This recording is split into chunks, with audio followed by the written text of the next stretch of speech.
ជំរាបសួរថ្ងៃនេះនាងខ្ញុំមានវិធីធ្វើទឹកត្រីផ្អែមរូបមន្តពិសេសហើយអាចរក្សាទុកបានយូរទៀតផងណាមកជូនបងប្អូនជាពិសេសសម្រាប់ទឹកត្រីផ្អែមនេះគឺយើងអាចធ្វើជាទឹកគ្រឿងផ្សំញ៉ាំជាមួយមុខម្ហូបជាច្រើនមុខទៀតផងហើយមានរសជាតិឆ្ងាញ់ជាមួយនឹងក្លិនឈ្ងុយពីគ្រឿងផ្សំដែលយើងបានធ្វើក្នុងរូបមន្តពិសេសណាបងប្អូន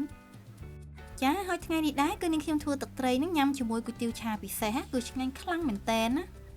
នាងខ្ញុំនឹងបង្ហាញវិធីធ្វើគុយទាវឆាឆ្ងាញ់ពិសេសជូនបងប្អូននៅវីដេអូក្រោយណាចាអញ្ចឹងហើយកុំភ្លេចណាជួយ like ជួយ share និងជួយ subscribe channel នាងខ្ញុំផងបងប្អូននឹងបានទស្សនានៅមុខម្ហូបថ្មីប្លែកឆ្ងាញ់របស់នាងខ្ញុំជារៀងរាល់ថ្ងៃណាសម្រាប់គ្រឿងផ្សំគឺនាងខ្ញុំមានដូងខ្ចីមួយផ្លែចាមានជាមួយនឹងម្នាស់ផងដែរបងប្អូនចាមានជាមួយនឹងម្ទេសម៉ាឡេខ្ទឹមក្រហមខ្ទឹមសចាជាមួយនឹងប៊ីចេងចាជាមួយនឹងស្ករសជាមួយនឹងស្ករក្រហមឬស្ករត្នោតចាជាមួយនឹងទឹកខ្មេះចុងក្រោយគឺទឹកត្រីណាបងប្អូនចាប្រសិនបើបងប្អូនញ៉ាំហឹលបងប្អូនអាចបន្ថែមម្ទេសហឹលក៏កាន់តែឆ្ងាញ់ដែរចាសម្រាប់ផ្លែម្នាស់ប្រសិនបើយើងយកផ្លែម្នាស់រាងទុំខ្លាំងបន្តិច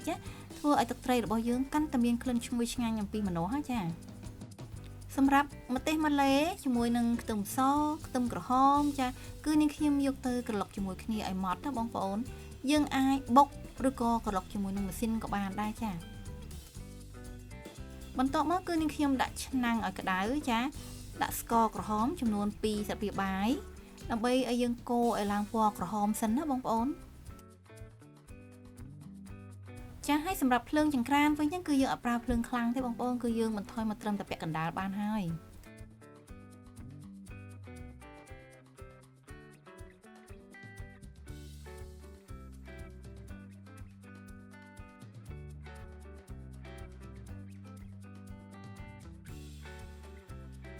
ចានៅពេលដែលស្កររបស់យើងឡើងស្អិតហើយក្រហមល្អហើយគឺយើងបន្ថែមជាមួយនឹងទឹកដូងចូលចាសម្រាប់ដូងមួយផ្លែដែលនាងខ្ញុំប្រើថ្ងៃនេះគឺមានទឹកចំណុះប្រហែលជា700មីលីលីត្រចា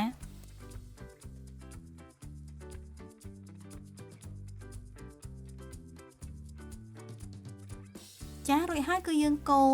ស្ករក្រហមនឹងជាមួយនឹងទឹកដូងនឹងឲ្យរលាយសព្វចូលគ្នាសិនណាចា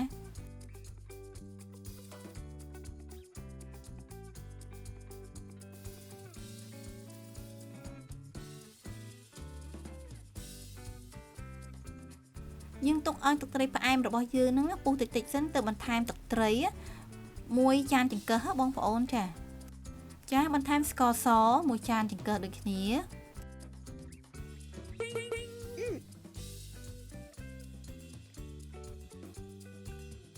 បន្ទាប់មកទៅបន្ថែមប៊ីចេងចំនួន2ស្លាបព្រាកាហ្វេចា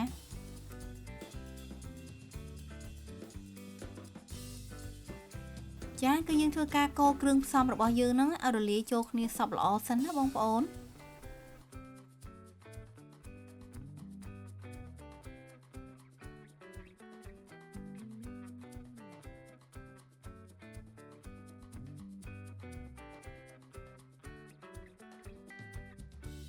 ទើបយើងបង់ម្នាស់ចូលណាបងប្អូន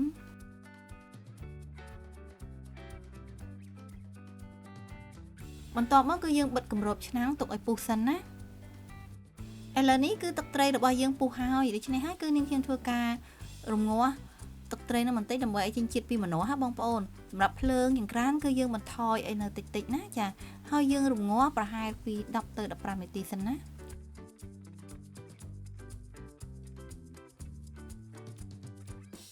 ចានៅពេលដែលយើងរងាស់ទឹកត្រីរួចហើយគឺយើងយកទឹកត្រីនេះមកចាក់ចូលចានទុកសិនណាចាដើម្បីឲ្យរាងត្រជាក់បន្តិចសិនសម្រាប់ទឹកត្រីនេះគឺយើងទុកឲ្យត្រជាក់ពេកទេបងប្អូនចាគឺយើងទុកឲ្យនៅក្តៅអ៊ុនៗណាទើបយើងយកមកលាយជាមួយនឹងគ្រឿងផ្សំបន្ថែមទៀតណាចា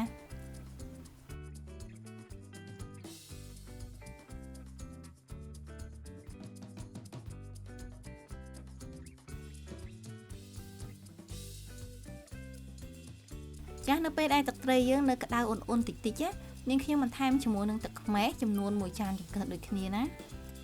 បងប្អូនអាចប្រើជាទឹកក្រូចឆ្មាក៏បានដែរចាប៉ុន្តែប្រសិនបើយើងប្រើទឹកខ្មេះគឺយើងអាចទុកយូរជាងណាចារួចហើយគឺយើងបន្ថែមជាមួយនឹងម្ទេសនិងខ្ទឹមចូលណា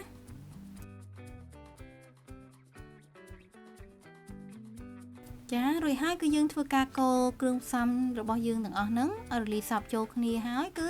រួចជាការស្រេចតែម្ដងបងប្អូនហើយសម្រាប់រសជាតិទឹកត្រីវិញបងប្អូនអាចបន្ថែមឬក៏បន្ថយគ្រឿងផ្សំទៅតាមចំណង់ចំណូលចិត្តណាជាពិសេសគឺងាយស្រួលក្នុងការធ្វើហើយទុកញ៉ាំបានយូរទៀតផងចាចាស់នៅពេលដែលទឹកត្រីរបស់យើងរៀងត្រជាក់ហើយបងប្អូនគឺនាងខ្ញុំដួសដាក់ក្នុងកែវដើម្បីរក្សាទុកនៅក្នុងទូទឹកកកញ៉ាំបានយូរថ្ងៃណាចាបងប្អូនណាអាចដាក់នៅក្នុងប្រអប់ឬក៏ដាក់ក្នុងកែវឬក៏អ្វីក៏បានដែរចាហើយប្រសិនបើយើងរក្សាទុកនៅក្នុងទូទឹកកកនឹងបានយូរថ្ងៃជាងយើងរក្សាទុកធម្មតានៅខាងក្រៅចា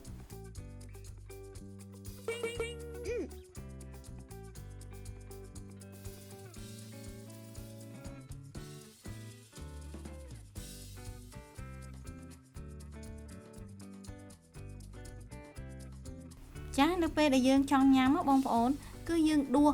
ទឹកត្រីនេះចេញមកជាការស្រេចតែម្ដងណាចាឥឡូវនេះគឺនាងខ្ញុំដួសទឹកត្រីនេះចាយកមកញ៉ាំជាមួយនឹងគុយទាវឆាពិសេសរបស់នាងខ្ញុំណាចាហើយនាងខ្ញុំនឹងបង្ហាញបងប្អូនពីវិធីធ្វើគុយទាវឆាឆ្ងាញ់ពិសេសនៅវីដេអូក្រោយទៀតណាប្រសិនបើបងប្អូនណាពេញចិត្តនៅវីដេអូរបស់នាងខ្ញុំកុំភ្លេចណាជួយ like ជួយ share និងជួយ subscribe channel នាងខ្ញុំផងណាហើយយើងនឹងបានជួបគ្នានៅវីដេអូក្រោយៗទៀតណាចាអរគុណជម្រាបលា